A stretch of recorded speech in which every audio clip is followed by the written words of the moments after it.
Ancora polemiche su Agrigento, capitale della cultura. Per Nenè Mangiacavallo è un'occasione mancata, condita da inadeguatezza e approssimazione.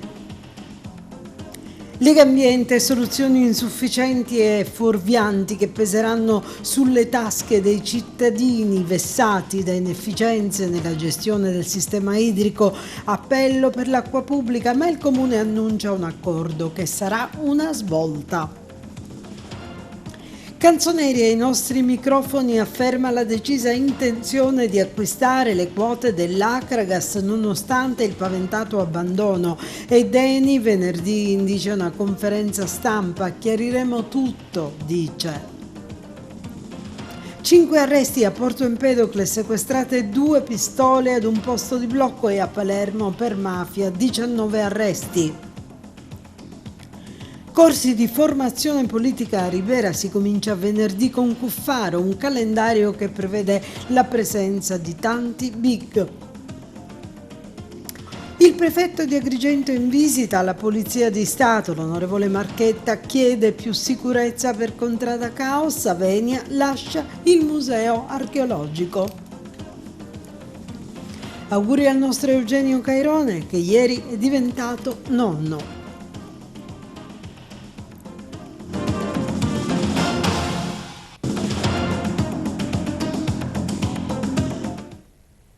Bentrovati dalla nostra redazione. A tenere banco è ancora Agrigento, capitale della cultura, che si trova sempre tra colpi di scena e polemiche. Oggi ci sono le dichiarazioni di Nenè Mangiacavallo, già presidente del comitato promotore di Agrigento, capitale della cultura, e rilascia alla stampa alcune dichiarazioni, dicevamo, che faranno ancora discutere. Sentiamo. Agrigento, capitale della cultura, non smette di fare parlare di sé. Mai altra ha registrato una serie così ricca di colpi di scena e di polemiche, e mentre arriva il già prefetto Cucinotta, che con il rigore che si confà a chi ha avuto un ruolo guida così importante basato sulla tutela ferrea di regole e diritti dei cittadini, che ha il sapore di un garbato commissariamento, oggi c'è Nenè Mangiacavallo che nel corso di una intervista rilasciata alla stampa ne approfitta per togliersi qualche sassolino dalla scarpa e non risparmia frecciatine. Mangiacavallo, che fu il presidente del comitato promotore per Agrigento, capitale della cultura, il primo a credere in questo progetto e portarlo avanti con abnegazione, parla di mancanza di competenza, superficialità e nessuna visione strategica. Nell'intervista Mangiacavallo ripercorre le fasi che hanno condotto al riconoscimento, sottolineando il ruolo fondamentale che ha avuto il consorzio universitario, poi fatto fuori dall'organizzazione, anche se Mangiacavallo sottolinea come dal 1 gennaio non si sia visto alcun evento significativo, e parla di circa 100 progetti consegnati, ma nessuno dei quali abbia ricevuto un riscontro positivo. E poi sul ruolo della fondazione dà una sua chiave di lettura, affermando che è stata da sempre commissariata, considerato che non ha mai avuto il controllo dei fondi e delle decisioni. Per Mangiacavallo si vuole fare passare per straordinario ciò che è normale amministrazione, e allude al mandorlo in fiore al Carnevale di Sciacca.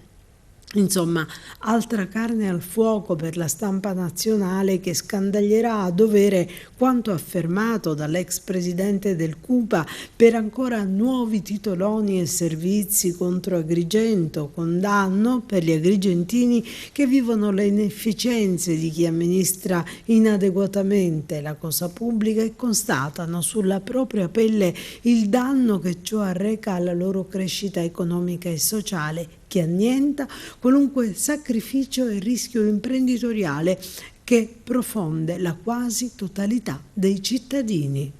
Parliamo di acqua. Dura presa di posizione del Circolo Rabat di Legambiente sulla crisi idrica, un richiamo alla gestione pubblica, maggior senso di responsabilità da parte di chi amministra, sono i contenuti di una nota diffusa oggi alla stampa. La crisi idrica non è mai cessata perché affrontata con approssimazione. Le soluzioni prospettate sono insufficienti e fuorvianti, condannando gli agrigentini ad altri anni di crisi. Chiediamo equità, rispetto delle regole e interventi coerenti e tempestivi. Lo afferma il Circolo Rabat di Legambiente, che sottolinea come già lo scorso anno aveva evidenziato la perdita dei 49 milioni di euro di fondi europei disponibili per il rifacimento complessivo della rete idrica di Agrigento, e purtroppo alla fine del gennaio 25 lo stesso circolo rileva che nessun cantiere è mai stato attivato. Nel contempo, afferma in una nota, rileviamo l'avvio delle procedure per la realizzazione dei dissalatori, una costosa soluzione tecnica di tipo emergenziale. Si legge che non tiene in alcun conto delle percentuali di dispersione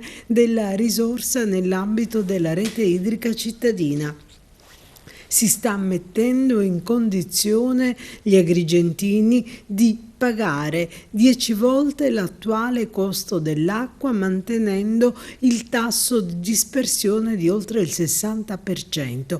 E poi, sottolinea Legambiente, si consente ancora che alcuni comuni, privi dei più elementari requisiti di efficienza ed efficacia nella gestione, dispongano di risorse idriche pubbliche senza metterle a disposizione nell'ambito territoriale.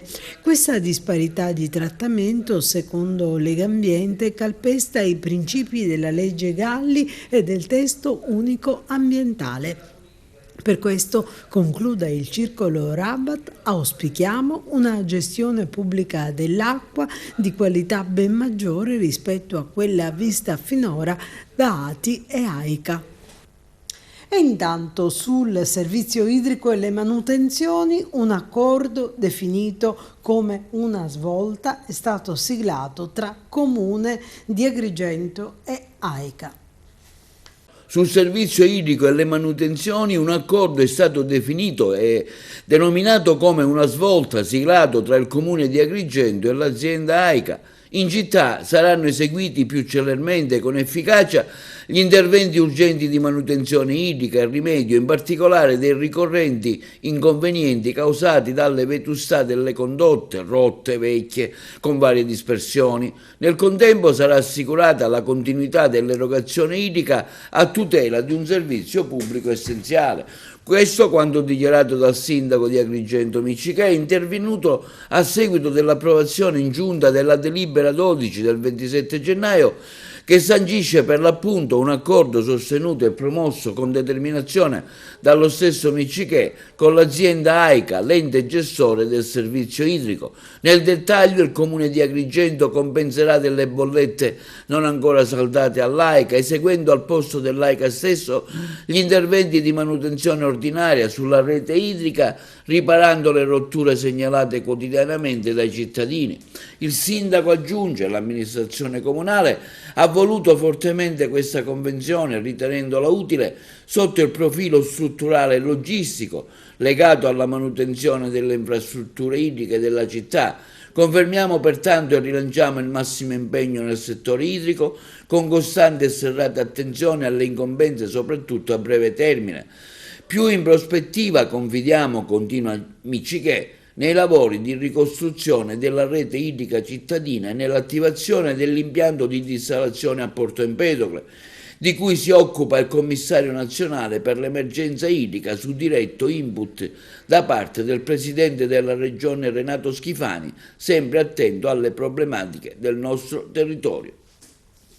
Parliamo adesso della vicenda relativa all'Acragas. Emanuele Canzoneri è intenzionatissimo comunque ad acquistare le quote societarie della squadra, nonostante le vicende che lo avrebbero condotto in un primo momento a desistere dal proposito. Noi lo abbiamo raggiunto telefonicamente.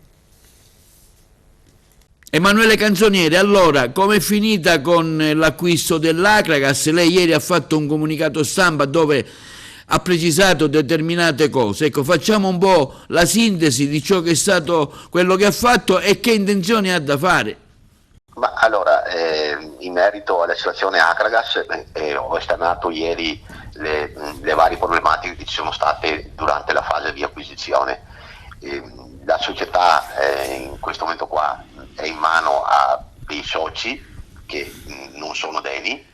Io chiedo personalmente al signor Deni di avere un colloquio costruttivo, non distruttivo.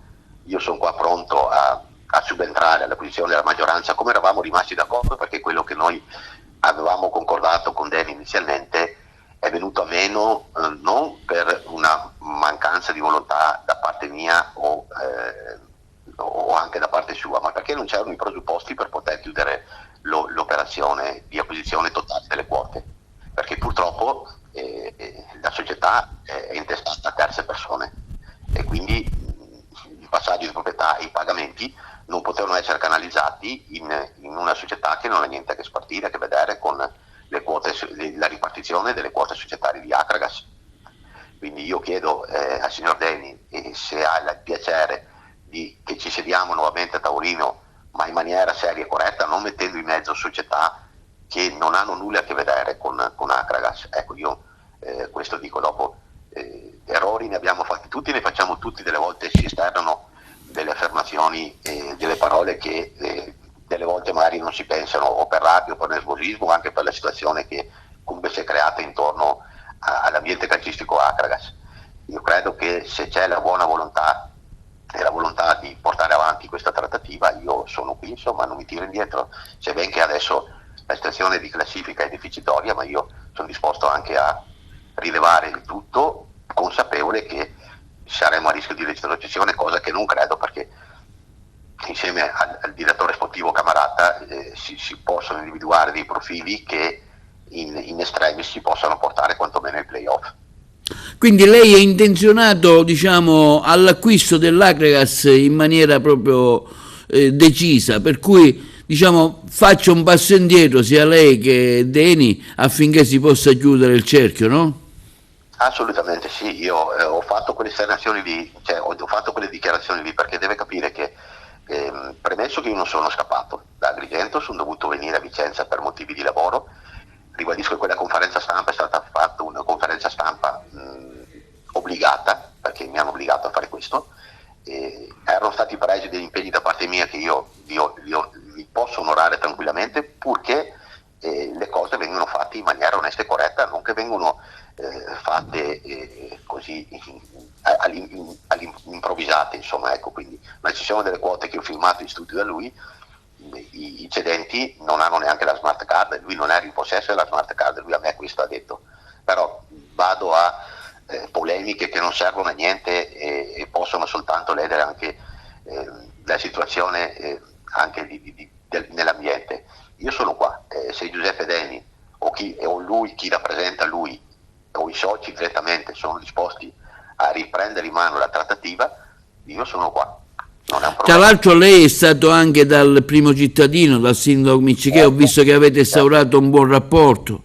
Assolutamente, io nutro una grandissima stima nei confronti del sindaco, credo che la cosa sia reciproca perché in quanto abbiamo anche diciamo preso atto della situazione dello stadio Seneto per quanto riguarda i fari.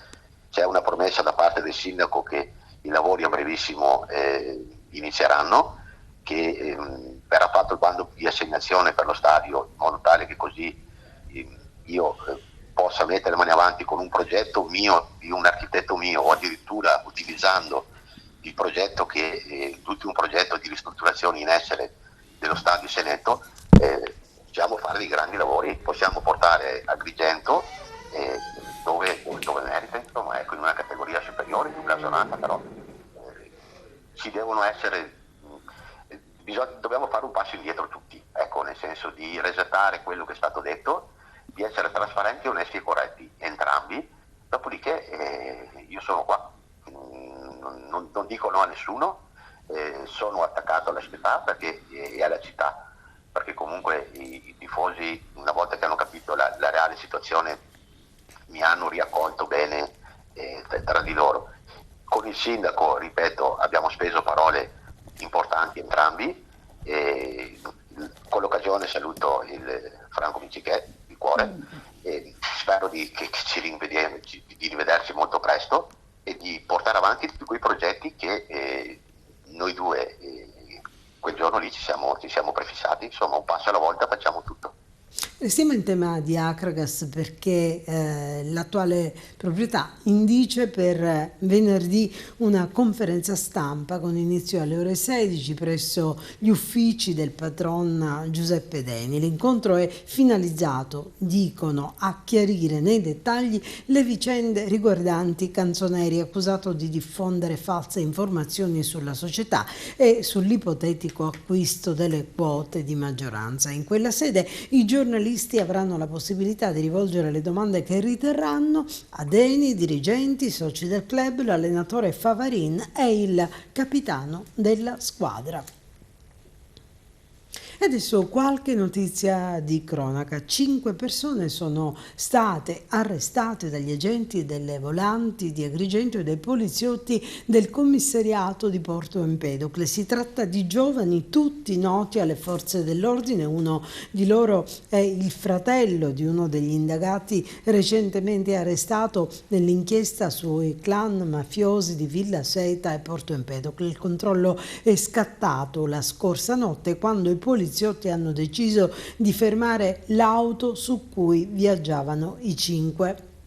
Nervosismo e sofferenza, ha scritto il quotidiano Grandangolo. Al controllo si sono palesati fin da subito, così gli agenti hanno deciso di effettuare una perquisizione accurata del veicolo, poi estesa anche nelle case. Nell'auto sono state rinvenute ben 2 pistole, poi prontamente sequestrate. Le armi verranno analizzate per capire provenienza e se sono state utilizzate di recente per compiere crimini. 5 sono stati arrestati e attendono adesso l'udienza di convalida del provvedimento.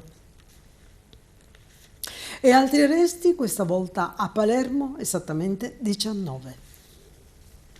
Gli incontri nei locali, summit segreti a Passo di Rigano, le estorsioni alle imprese attive nel settore dell'edilizia, ma anche gli investimenti in pub e discoteche come il No 3 Club, dove 2 anni fa venne ucciso Rosolino Celesia, e quanto emergerebbe dalle indagini della polizia che stamane, su richiesta della direzione distrettuale antimafia, ha eseguito un blitz colpendo il mandamento mafioso uditore Passo di Rigano.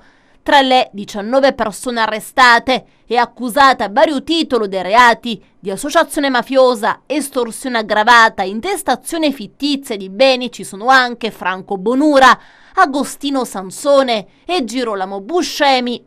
L'operazione, così spiegano dalla questura, si inserisce in un più vasto contesto investigativo avviato con il coordinamento della DDA di Palermo nel mandamento uditore Passo di Rigano, con il coinvolgimento di soggetti apicali della consorteria criminale già emersi nelle precedenti inchieste come uomini d'onore appartenenti all'ala corleonese di Cosa Nostra.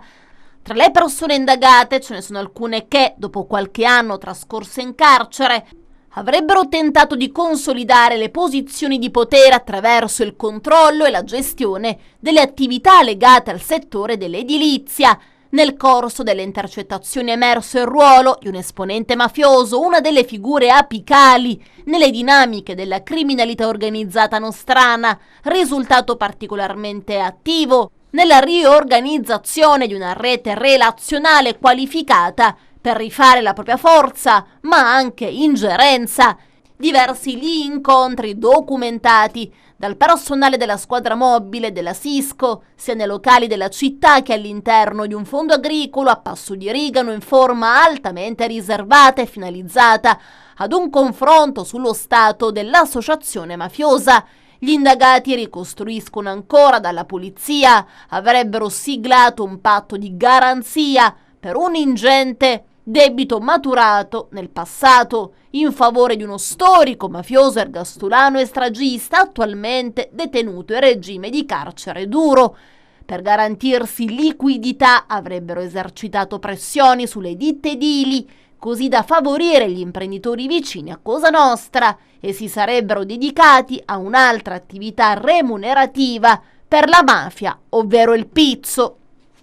Nel medesimo contesto investigativo, concludono ancora dalla questura, sono stati acquisiti elementi indiziari nei confronti di alcuni nuovi esponenti attivi nella pratica estorsiva, nonché figure di riferimento in alcune iniziative imprenditoriali particolarmente redditizie per il citato gruppo criminale. Tra queste la società AC Milano, che gestiva la discoteca No 3 Club, dove fin dalla sua inaugurazione si sarebbero verificati diversi episodi di violenza culminati anche il 21 dicembre 2023 con l'omicidio del giovane Celesia. Una latitanza che finisce nei pressi di una struttura sanitaria, così come è stato per Matteo Messina Denaro, così come è stato appunto per lo stesso cugino del boss oramai defunto Paolo Aurelio Errante Parrino. L'analogia è solo nella modalità e nel luogo dove è avvenuto l'arresto, la cattura di Errante Parrino, 78 anni, considerato un esponente di spicco della mafia trapanese Lombardia, ha fatto discutere non solo per la brevità della sua latitanza, durata solo 3 giorni, ma anche per le modalità che hanno ricordato l'arresto del cugino acquisito, per l'appunto Matteo Messina Denaro. Entrambi i mafiosi sono stati bloccati dai carabinieri mentre si recavano in ospedale in cerca di cure per i loro problemi di salute. Ma le similitudini, come dicevamo, finiscono qui. Se Messina Denaro ha trascorso 30 anni da Primula Rossa, Errante Parrino è stato rintracciato nel giro di pochi giorni grazie ad una efficace operazione delle forze dell'ordine. Errante Parrino è stato arrestato all'ingresso dell'ospedale Fornaroli di Magenta, in provincia di Milano, dove si era recato accompagnato dalla moglie per ottenere un certificato medico che nella sua strategia avrebbe potuto evitargli il carcere, bloccato però dai carabinieri del nucleo investigativo guidati dai colonnelli Antonio Coppola e Fabio Ruffino. Il boss è stato piantonato presso il reparto di cardiologia. L'operazione, pur priva della spettacolarità che caratterizzò l'arresto di Messina Denaro, è stata comunque condotta con rapidità ed efficienza. La fuga di Parrino è iniziata appena 3 giorni prima, quando il 25 gennaio la Corte di Cassazione ha rigettato il suo ricorso contro l'arresto disposto dal Tribunale del Riesame di Milano nell'ambito dell'operazione Idra. Insieme alla moglie Antonina Bosco, Parrino ha lasciato la sua abitazione di Abbiategrasso, facendo così perdere le sue tracce. I familiari avevano cercato di sviare le indagini, raccontando che la coppia era uscita per fare la spesa e non era più rientrata.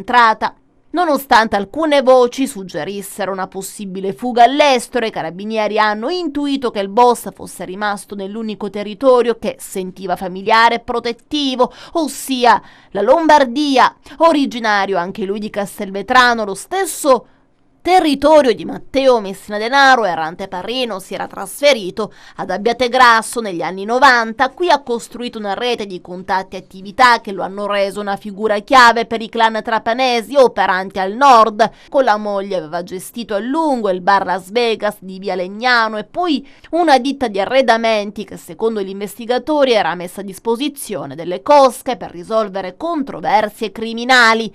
I giudici del riesame avevano definito Parrino un sodale di fiducia per i clan, sottolineando come il suo carisma criminale fosse noto e temuto dalla cittadinanza. Il boss, secondo le indagini, non solo agevolava gli affari dei clan mafiosi, ma li coordinava, risolvendo dispute e assicurando che una parte dei proventi criminali confluivano nelle casse della mafia. Era descritto insomma come una pedina fondamentale anche nell'inchiesta Idra. Le radici mafiose di Errante Parrino affondano nel suo legame di parentela con i Messina Denaro, la moglie Antonina Bosco e cugina di Gaspare Como, marito di Bice Messina Denaro, sorella del celebre boss. Il suo passato è inoltre segnato da una condanna per associazione mafiosa già nel 1997, quando fu coinvolto in un giro di narcotraffico che passava dall'aeroporto di Linate. Ma nonostante queste accuse, Parrino ha sempre negato ogni legame con la mafia stessa. Celebre rimane una sua dichiarazione rilasciata durante un'intervista televisiva in cui alla domanda sul significato della parola mafia aveva risposto sarcasticamente: che cos'è, una cosa che si mangia? Questo atteggiamento di sfida e negazione è stato smentito dai risultati delle indagini che lo hanno indicato invece come uno degli uomini di vertice della mafia trapanese al nord, capace dunque di gestire gli interessi del clan con autorità ma soprattutto competenza. Corso di formazione politica a Ribera, saranno 18 incontri con esponenti di tutti i partiti presenti nel Parlamento siciliano.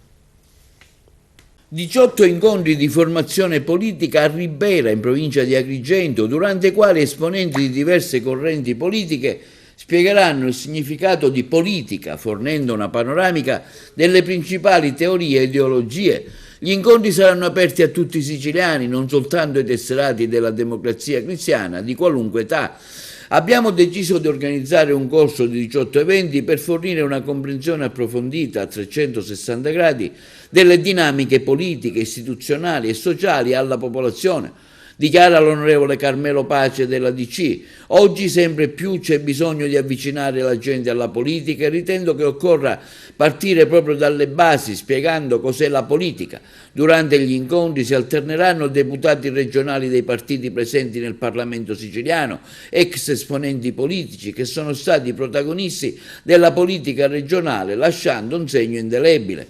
Il primo appuntamento è fissato per il prossimo 31 gennaio alle 17:30 alla presenza di Totò Cuffaro, segretario nazionale della DC, e l'ultimo è previsto a marzo 2026 con l'onorevole Renato Schifani, presidente della regione siciliana. Gli incontri si svolgeranno presso la sala convegni del comune di Ribera, sono gratuiti e non occorre alcuna iscrizione.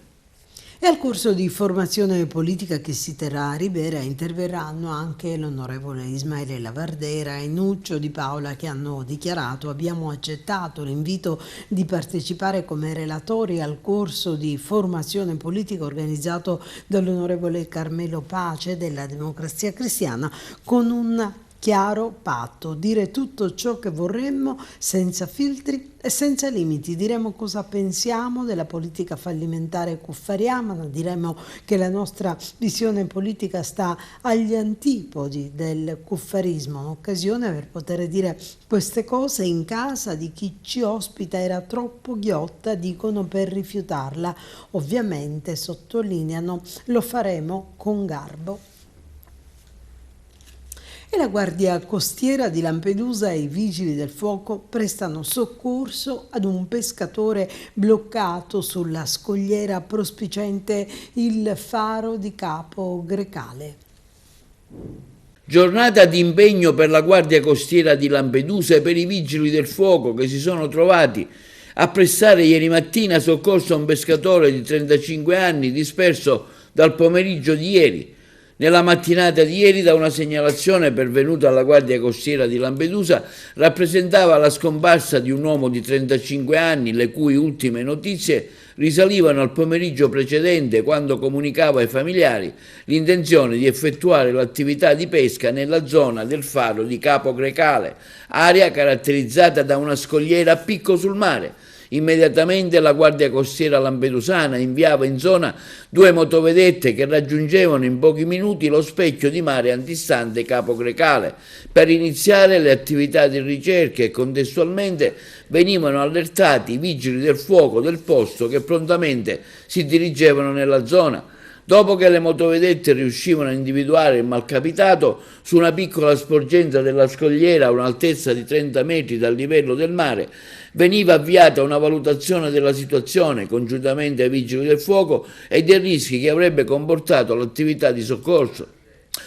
I vigili del fuoco avviavano dalla sommità della scogliera le operazioni di perricellamento, molto complesse a causa della particolare connotazione orografica dell'area, del proprio personale, per arrivare nel punto in cui si trovava il malcapitato. per procedere poi col verricello dopo averlo assicurato al proprio personale fino al livello del mare, ove era già pronto a intervenire il personale della stessa motovedetta, con il soccorritore marittimo in mare pronto a effettuare il trasferimento del pescatore e del vigile del fuoco intervenuti sulla motovedetta. Le operazioni rese non semplici a causa del moto ondoso e della risacca. Una volta a bordo venivano subito avviate le cure sanitarie da parte del personale sanitario CISOM, il corpo italiano di soccorso dell'Ordine di Malta, imbarcato a bordo della motovedetta e successivo trasferimento al Molo Favarolo dal porto di Lampedusa, ove il pescatore veniva affidato al personale del 118. L'azione sinergica di coordinamento nelle acque del circondario marittimo di Lampedusa tra la Guardia Costiera e i Vigili del Fuoco ha così permesso di trarre in salvo il pescatore nell'ambito dell'attività di salvaguardia della vita umana nel mare. Ci fermiamo adesso per la pubblicità e torniamo tra pochissimo con altre notizie. La Polizia di Stato di Agrigento ieri mattina ha ricevuto la visita del prefetto di Agrigento, dottore Salvatore Caccamo. La Polizia di Stato di Agrigento ha ricevuto la visita del signor prefetto, dottor Salvatore Caccamo. Il prefetto, accompagnato dal questore dottore Tommaso Palumbo, è stato accolto nella sala San Michele dai dirigenti e funzionari della questura agrigentina. Il questore, dopo un saluto di benvenuto e di ringraziamento, ha confermato la piena collaborazione da parte della questura per affrontare le sfide che quotidianamente impegnano il territorio di Agrigento. Il prefetto Caccamo è lieto dell'ospitalità del questore e dei funzionari, ha quindi ringraziato i presenti per l'impegno profuso dai singoli dirigenti, i cui risultati sono tangibili e apprezzati ogni giorno dai cittadini e dalle istituzioni del territorio. Il signor prefetto e il questore hanno rivolto un particolare apprezzamento alla sinergia interforze che si è creata nella provincia agrigentina, nella quale le varie forze di polizia contribuiscono con concordia al mantenimento dell'ordine e della sicurezza pubblica. L'onorevole Rosellina Marchetta ha presentato un'interrogazione per la messa in sicurezza di Contrada Caos a Porto Empedocle. L'interrogazione è stata presentata all'ARS. L'onorevole Rosellina Marchetta, deputato segretario all'ARS, ha presentato un'interrogazione al Presidente della Regione Schifani, all'assessore regionale al territorio e ambiente Savarino, all'assessore alle infrastrutture Aricò, per conoscere quali provvedimenti urgenti intendono adottare per la messa in sicurezza di Contrada Caos in territorio di Porto Empedocle nella provincia di Agrigento. Una problematica fortemente sentita dai residenti della zona, ma anche da numerosi cittadini del territorio agrigentino che quotidianamente attraverso l'importante arteria viaria. Nell'interrogazione l'onorevole Marchetta evidenzia la pericolosità della Contrada Caos lungo la statale 640, considerato il concreto rischio di crolli che interessa la zona a causa di frane legate alla situazione di dissesto idrogeologico. Inoltre evidenzia l'avanzamento dell'erosione ai danni della costa che viene stimato dai tecnici dell'ANAS nella misura di circa 2 metri all'anno. È una situazione che va aggravandosi di anno in anno, creando forti preoccupazioni. Contrada Caos, continua l'onorevole Marchetta, è parte di un'arteria viaria infrastrutturale strategica che collega tra l'altro la città di Porto Empedocle al versante occidentale della Sicilia. Sull'arteria converge, specie durante il periodo estivo, un elevato livello di traffico veicolare legato ai flussi del turismo, una situazione, secondo la Marchetta, che sta generando uno stato di preoccupazione crescente e di allarme tra i cittadini di giorno in giorno, con numerose lamentele e continue segnalazioni. Nell'interrogazione l'onorevole Marchetta chiede al Presidente della Regione e agli assessori al ramo indicati se siano a conoscenza di tale pericolosità per l'incolumità pubblica che caratterizza il tratto statale di Contrada Caos e del contestuale ritardo legato all'inizio dei lavori programmati che ancora oggi non risultano ancora avviati. Inoltre si chiede quali iniziative urgenti intendono assumere per porre in sicurezza l'intero tratto interessato dall'intenso traffico di veicoli e offrire ufficialmente opportune rassicurazioni sia agli abitanti delle zone adiacenti che ormai da tempo manifestano pubblicamente le legittime preoccupazioni. E il responsabile del Museo Archeologico Giuseppe Avenia, dopo 5 anni, lascia la dirigenza del Museo Pietro Griffo e andrà a Palermo, dove assumerà la guida del 6° settore dell'assessorato regionale dei beni culturali. Il responsabile, dottor Giuseppe Avenia, dopo 5 anni lascia la dirigenza del Museo Archeologico Pietro Griffo, andando verso Palermo, dove assumerà la guida del 6° settore dell'assessorato regionale ai beni culturali. Avenia è dispiaciuto di tale scelta, come motiva in una sua lettera. Capita a volte di dover compiere delle scelte difficili, come quella di lasciare l'incarico di responsabile del Museo Griffo per andare a ricoprire quello di dirigente del servizio sesto del Dipartimento Centrale dei Beni Culturali. La scelta che ho appena fatto, lasciando da parte i motivi, peraltro molto articolati, è che mi preme evidenziare quanto sia importante ed entusiasmante sia stato per me, alla fine del dicembre 2019, il ritorno al Parco dei Templi e l'assegnazione al museo, che da qualche mese al parco era stato dato in gestione. Un'esperienza continua venia che mi ha molto arricchito sul piano professionale e umano, per la quale devo ringraziare in prima battuta il direttore del parco, l'architetto Roberto Sciarratta, sia per avermi voluto fortemente, sia per il continuo confronto sulle attività gestionali. Lascio il museo, afferma Avenia, diverso da quello che ho trovato. I risultati dell'azione di gestione del parco sono evidenti a chi frequenta il museo da tempo e verificabili nei commenti, nelle recensioni dei visitatori. Da questo si evince quanto in questi ultimi anni sia cambiato in meglio il sentimento del visitatore e il fatto che il commento più frequente sia museo sorprendente. Da un lato inorgoglisce e dall'altro fa pensare che ancora tanto lavoro ci sia da fare sulla comunicazione. Il fatto, continua Avenia, è che i dati sugli ingressi nella prima domenica del mese, quella in cui predominante è la presenza del pubblico di prossimità, siano cresciuti esponenzialmente, indicatore di un sempre maggiore coinvolgimento della nostra comunità. Non solo agrigentini, ma anche tanti visitatori provenienti da paesi vicini, perché non si deve dimenticare, il Griffo non è solo il museo della città, ma anche di un territorio più ampio che comprende vaste aree della provincia, in una delle alcune zone dell'Ennese e del Nisseno. Un museo comunque proiettato sul futuro. Il progetto di restyling è stato già finanziato con risorse statali, così come quello sull'accessibilità cognitiva, con particolare riferimento ai non vedenti, che sarà realizzato nel giro di 2 o 3 mesi. A entrambi i progetti mi pregio di aver dato il mio modesto contributo.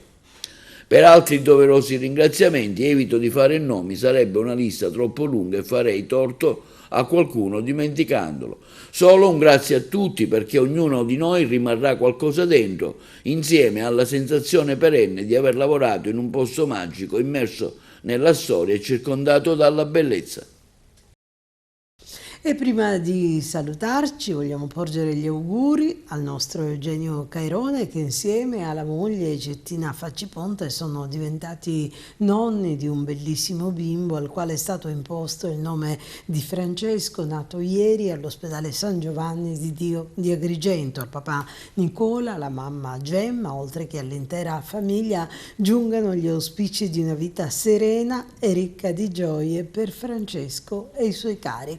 E termina qui il nostro telegiornale, vi ringraziamo per averci seguito, vi diamo appuntamento alle prossime edizioni, vi ricordiamo che la nostra informazione è visibile in tutta Italia sul 268 delle Smart TV, poi sul 93 il TG che va in onda alle 15, alle 20 e alle 9 del mattino, e naturalmente poi c'è la TV online sul sito www.televideoagrigento.tv e poi il nostro canale YouTube, insomma ci potete beccare un po' ovunque. Grazie per averci seguito, appuntamento alle prossime edizioni.